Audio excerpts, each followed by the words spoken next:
Former President Donald Trump was indicted today for trying to overturn his loss to Joe Biden.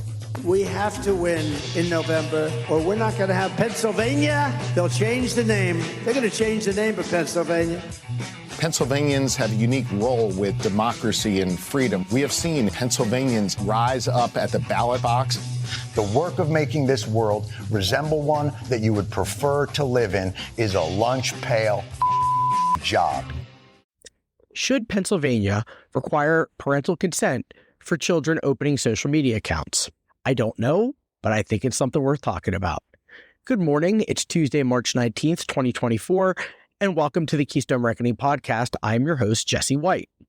So this is a pretty interesting topic for a variety of reasons. And the reason it's coming about is there's a bill out there that was introduced by State Representative Brian Monroe from Bucks County. It is House Bill 2017. You can find it online.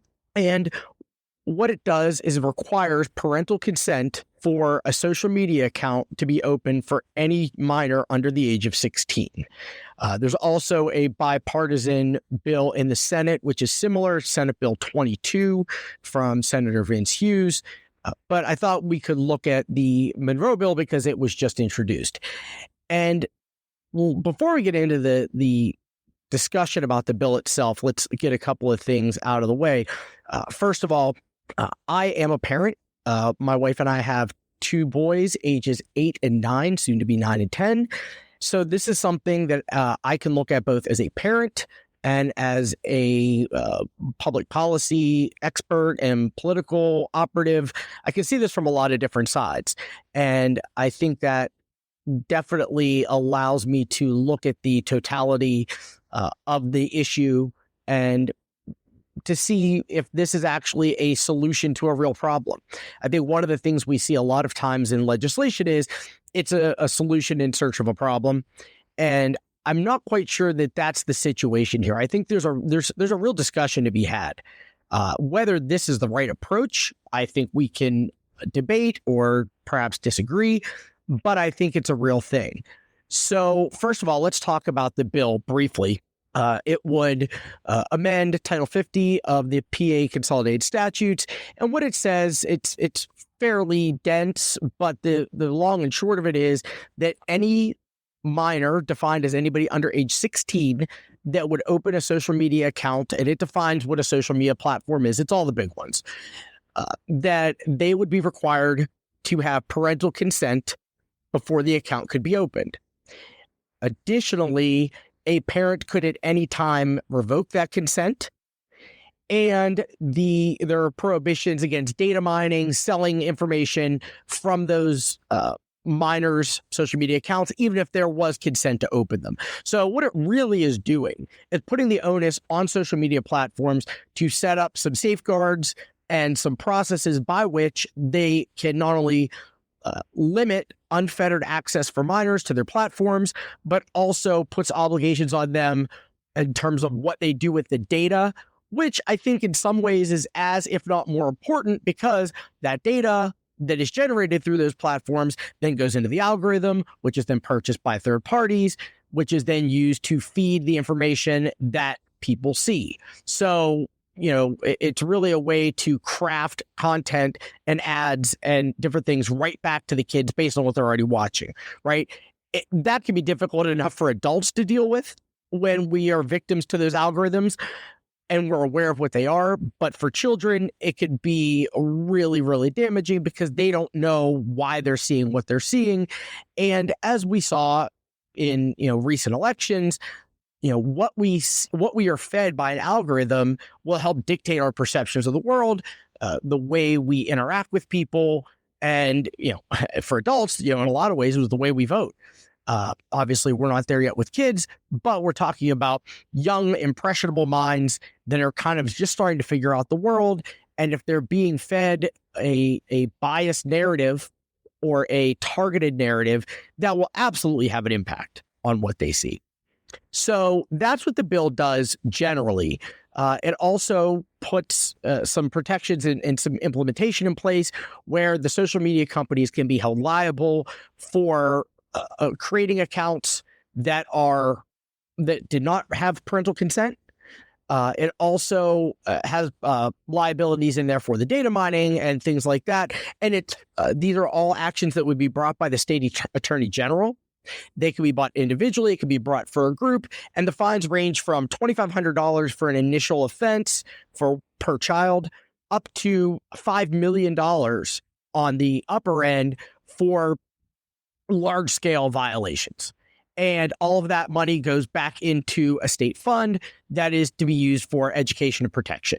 So there are real guidelines here, and it's a real onus on the social media platforms to actually take this seriously. Now, I was curious, and I did a little research as to what other states have actually passed legislation like this, because this is a pretty sweeping, wide-reaching thing. And you could easily see where the politics would come into play. There are a lot of balancing interests here, right? There's the general First Amendment, freedom of speech. There is the overprotective, or the kind of thought of, we need to protect our children from the internet, which could it's a common concern and a valid one, but it can a lot of times be kind of filtered by political bias in different ways in terms of what should we be protecting our kids from. That then gets into content limitations. You can see it's a slippery slope, right? We can very easily go down a weird path. Interestingly, the first state to pass something like this was Arkansas. I don't know why that surprised me. It just surprised me, right? There aren't many things that you're like, oh, Arkansas leading the way. The next one, and it was interesting, it wasn't legislation, it was actually folded into their fiscal code, so it wasn't as easy to find, was Ohio. So you have two states that are very conservative that have passed. It's not exactly the same, but it's similar. It's not anything fundamentally different. And so the question is this a good idea? And I think one of the things that's crucial is, there are real statistics now that are starting to come out about this, about the young children, social media use, and the impact that it has. And, for reference, I came of age, pre-social media, pre-internet. I'm 45 years old. I started using social media in, like most people, 2006, 2007, to varying degrees of success, as I think anybody that's familiar with me knows. Live by the social media, die by the social media. But I've always considered myself to be an early adopter and someone that saw the benefit of social media, as evidenced by the fact that I'm using social media platforms to promote this podcast. Now, I will say that my opinion of social media has really changed, and my use of social media has really changed over the years to where I'm much more selective about what I share. I'm much more selective about things I talk about. And I think some of that had to do with recent election cycles. I think some of it had to do with COVID and, the way that it was just raw nerves stacking up. I've, gained and lost friendships based on social media activity. And it's a difficult thing to navigate for an adult, let alone a child. So let's talk about that for a minute. The statistics are real. Kids who use social media for more than 3 hours a day are 1.5 times more likely to develop depression. 27% of kids who spend significant time on social media report experiencing anxiety. Over 60% of teens using social media extensively report poor sleep quality and exacerbating mental health issues. There's huge concerns about body image. 55% of girls, 35% of boys aged 12 to 16 report that social media makes them feel more self-conscious about their body image. Victims of cyberbullying are at a higher risk of depression, anxiety, and suicidal ideation. About 37% of kids under 16 have been reported being bullied online. It also increases FOMO, fear of missing out. That, they see these idealized social media feeds. They don't realize that they are very filtered, in most cases staged, and they think that that's what they should be having their life be like, and they feel like they're missing out on that. There's an inverse relationship between screen time and happiness in kids. Those who spend more than 2 hours a day on social media report lower levels of satisfaction with life. Around 60% of teens say they often compare themselves to others on social media, leading to feelings of inadequacy and low self-esteem. 1 in 6 young people exhibit patterns of social media use that are consistent with addictive behaviors. which obviously can impact mental health. And kids who spend excessive time on social media are more likely to report attention problems and symptoms related to ADHD. So there's a lot there.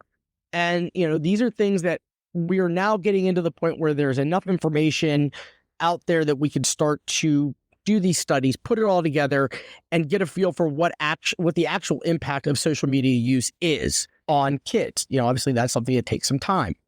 For my own personal experience as a parent, my kids, again, almost ages 9 and 10, the only social media, if you want to call it that we allow them to be on is YouTube Kids, which I have to say, I think is a fantastic platform. The parental controls are amazing. The ability to really, kind of screen the content is fantastic. One of the subscriptions I don't even hesitate for is YouTube Premium, because it takes all the ads out. My kids don't see those ads, which is great. And neither do I on my YouTube, which is also great. So, it's a good $10 a month so I don't have to worry about those kinds of things. So, but that's it. That's all we allow them to do. They have iPads. That was a COVID thing. We got to the point where it was like, look, we're stuck in a house for, the foreseeable future. We got to figure out a way to let these kids do something. And the other part of that is kind of a realization. It is something we've come to realize as parents is this is the future, right? Kids are going to be on screens for the rest of their lives. Just like adults, we're all on screens, right? I'm looking at screens right now as I'm doing this.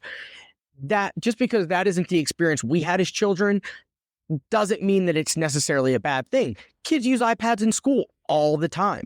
And it's amazing, if you see, especially young kids now, it's super intuitive, right? They just know how to use these devices. It's crazy. And, they play games and that's what they do on there. The one app, I could say there's one game, because I check everything that they're on. And, we have it set, they can't download or do anything without parental authorization, which is a nice thing that the Apple ecosystem does. I will say the one game that we did get rid of was Roblox, because it allowed for like games within the game. So it allowed for these, and there were so many of them that were garbage, really, right? Just kind of like knockoffs of popular content. And, they were like all from these like Chinese vendors. And so there were data concerns, but it also, the golden rule in our house is if it allows you to talk to anybody outside of our house, it's a no-go, no bueno. That's it. And that's the line that we've drawn. And anytime they want to get a game or whatever, I check it out first and make sure there's no chat function. There have been a couple instances where there have been chat functions that I disable, or you can make it so they can only talk to their cousins or something like that. So the good news is those control mechanisms are there. But even with all those mechanisms in place, social media, the content they see, even on just YouTube Kids, and now what they hear in school for people and stuff like that, it really has a substantial impact on their development, both positive and negative. I mean, my youngest son, Gus, the things he comes up with in terms of random facts and pieces of knowledge are amazing. And we don't even ask anymore. We're like, oh, YouTube Kids, right?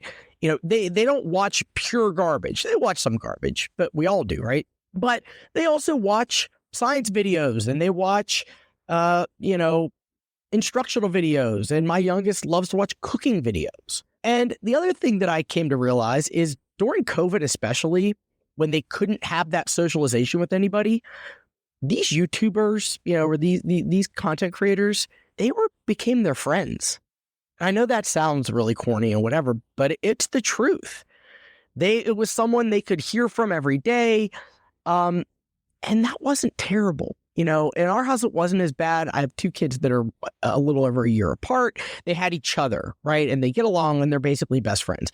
But I can't even imagine for parents that, had only, an only child or kids that were way far apart in age, the socialization concerns there during that period of time have real impacts.